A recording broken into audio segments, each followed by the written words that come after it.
In front of me is OnePlus 5T, and today I would like to show you how you can change default apps.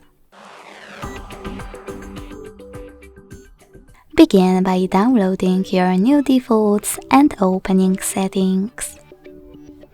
Then scroll down and click on Apps and Notifications. When you're ready, select the default apps and tap on one of those sections that you wish to manage, like Browser app. Lastly, click on your new downloaded one to apply it and go back. As you can see, after that, my default app has changed.